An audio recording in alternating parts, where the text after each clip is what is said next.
महाराष्ट्र की सियासत में इस वक्त लगातार बड़े पॉलिटिकल डेवलपमेंट हो रहे हैं। लोकसभा चुनाव के नतीजों के बाद महाराष्ट्र के सियासी दल एक्टिव मोड में आ चुके हैं। गहमागहमी बढ़ती जा रही है। 288 विधानसभा सीटों वाले महाराष्ट्र की सियासी तपिश हर रोज बढ़ रही है।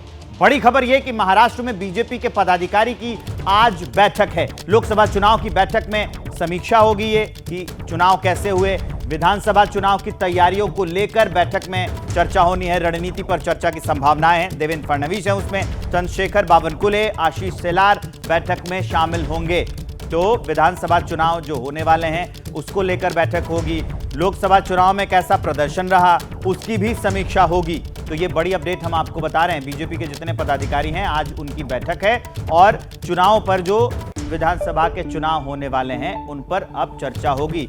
बड़े बड़े नाम जो हैं वो इसमें शामिल होने वाले हैं। महाराष्ट्र के जो बड़े नेता हैं, चुनाव नतीजों का साइड इफेक्ट क्या पड़ा है, महाराष्ट्र में कैसे हलचल मच गई है, अब हम आपको कुछ पॉइंटर्स के जरिए इसको समझाने जा रहे हैं। नतीजे के बाद फडणवीस ने इस्तीफे की पेशकश कर दी और उसके बाद एकनाथ शिंदे ने कहा कि 400 पार का जो नारा था ये उसी का नुकसान है। उनका ये कहना था कि 400 पार का नारा जो दिया गया उसके बाद विपक्ष ने ये नैरेटिव सेट कर दिया कि भैया 400 इनको दे दोगे तो वो संविधान बदल देंगे। ऐसा एकनाथ शिंदे ने कहा था। ऑर्गेनाइजर ने कहा अजित पवार के साथ जोड़ने से ये नुकसान हुआ है क्योंकि पहले से उनकी छवि खराब थी और जब से वो आए थे तब से विपक्ष लगातार उन पर निशाना बना रहा था कि पहले उनकी छवि खराब थी, जब शामिल हो गए तो ठीक हो गए।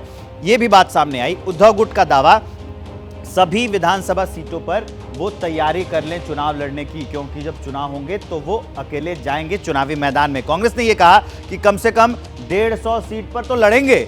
एनडीए से अलग हो सकते हैं राज ठाकरे। एमएनएस जो है वो अलग हो सकती है और अकेले चुनाव में जा सकती है। ये सारी बातें हैं जब चुनाव हो गए उसके साइड इफेक्ट से दिख रहे हैं लगातार। महाराष्ट्र में क्या हलचल है ये बताएंगे मेरे सहयोगी वैभव परब। सीधा उनके पास लिए चलते हैं। क्या चल रहा है महाराष्ट्र में, जरा संक्षेप में समझाइए। देखिए, जैसे ही धूपकाल खत्म होता है वैसे ही बारिश का मौसम यहाँ पे शुरू हो गया है महाराष्ट्र में। वैसे ही लोकसभा चुनाव खत्म होते ही यहाँ की राजनीति का भी मौसम बदलते हुए नजर आ रहा है। देखा जाए तो महाराष्ट्र में एनडीए का परफॉर्मेंस कुछ खास नहीं रहा है। उसके बदौलत पे देखा जाए तो इंडिया आघाड़ी सरकार है जो ठाकरे, पवार और कांग्रेस के यहाँ पे लोकसभा में ज़्यादा सांसद इनके चुन के आए हैं। अब महाराष्ट्र में आने वाले दिनों में विधानसभा का चुनाव शुरू होने जा रहा है और ऐसे में देखते हुए इंडिया गठबंधन है वो हर एक पार्टी का कॉन्फिडेंस है वो बढ़ते हुए नजर आ रहा है। और ऐसे में देखते हुए इन इंडिया गठबंधन को रोकने के लिए भाजपा की स्ट्रैटेजी आज तय हो सकती है। इसलिए भाजपा की कार्यकारिणी आज बुलाई गई है और इसमें भाजपा के सभी दिग्गज नेता शामिल होने जा रहे हैं। देखिए, भाजपा का जो घटक दल है एकनाथ शिंदे वो भी इस विधानसभा चुनाव में लड़ सकता है क्योंकि हाल ही में उनके 50 विधायक एकनाथ शिंदे के पास है। जो राष्ट्रवादी कांग्रेस की पार्टी है अजित पवार वाली, उनके पास भी 40-50 विधायक है और खुद भाजपा के पास 105 का आंकड़ा है।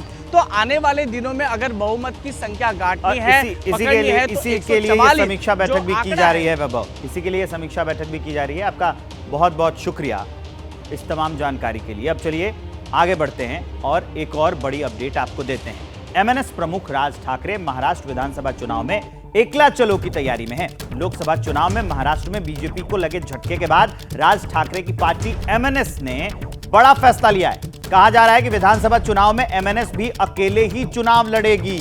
अभी चुनाव से पहले लगातार मुलाकातें हो रही थी। जो 24 का चुनाव था उसके पहले आप तस्वीरें देख रहे थे। अभी क्या है कि साफ स्टैंड उन्होंने कर दिया है कि एमएनएस जो है वो अकेले चुनाव लड़ेगी। अगली बड़ी अपडेट जानिए। लोकसभा चुनाव में अजित पवार की पार्टी को सिर्फ एक सीट मिली। इसके बाद यह सवाल उठने लगे कि क्या अजित पवार को अपने साथ जोड़कर बीजेपी ने गलती कर दी। आरएसएस से जुड़े ऑर्गेनाइजर ने इसी की ओर इशारा किया है। अब बयानबाजी जारी है। बड़ी खबर इसमें यह कि अजित पवार की पार्टी के बड़े नेता और महाराष्ट्र सरकार के मंत्री छगन भुजबल का कहना है कि अजित पवार गुट को दोषी ठहराना ठीक नहीं है। भुजबल ने बीजेपी पर तंज किया, कहा कि ऐसा किसी ने नहीं सोचा था कि बीजेपी को यूपी में इतनी कम सीटें आएंगी। वो बयान आपको सुनवाते हैं छगन भुजबल का। 48 सीटों में हमको कितनी सीटें दी गई? 4।